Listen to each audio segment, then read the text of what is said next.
یہ کیا ماجرا ہے؟ کیا انتخابات کے بعد ابھی بھی ٹھپے لگائے جا رہے ہیں؟ نہیں، شہزادہ گستاخ خان سے رسی جیتے ہیں، اس کے اگینسٹ نواز شریف نے عذرداری کی ہے الیکشن کمیشن میں، اور وہاں پہ اس نے ریکاؤنٹ مانگا ہے۔ ریکاؤنٹ میں بکسوں میں تو اس کے ووٹ نہیں ہے، اب بیلٹ پیپر چھپوا رہا ہے تاکہ پھر وہی چھپوائے گئے بیلٹ پیپر بکسوں میں ڈال کے ریکاؤنٹ میں اپنے آپ کو جتوا سکے۔ اچھا مروت صاحب، کل آپ کے گھر پہ کوئی ریڈ وغیرہ میرے گھر میں 4 گاڑیوں میں نقاب پوش تھے سارے، کچھ لوگوں نے CTD کی وردیاں پہنی تھی۔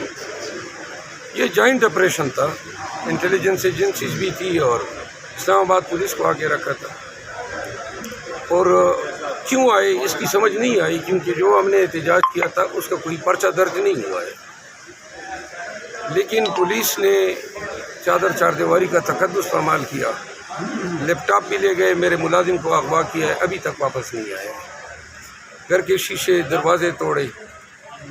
یہ لاقانونیت ہے، لیکن IG اسلام آباد، SSP آپریشن اور SSP CTD یہ تینوں میرے ملزم ہیں۔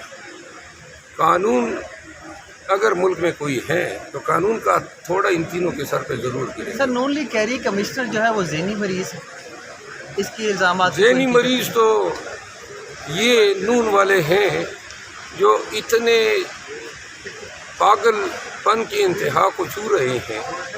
نواز شریف اپنی سیٹ ہار چکا ہے لاہور کی، اور مریم نواز اپنی صوبائی اسمبلی کی سیٹ ہار چکی ہے، ایک نامزد ہوئی ہے وزیر اعلیٰ پنجاب، اور ایک ان کا چچا جو ہیں وہ وزیر اعظم کے لیے۔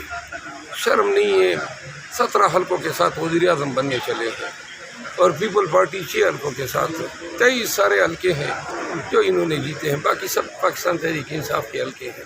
پوری دنیا کہہ رہی ہے، تمام مبصرین کہہ رہے ہیں۔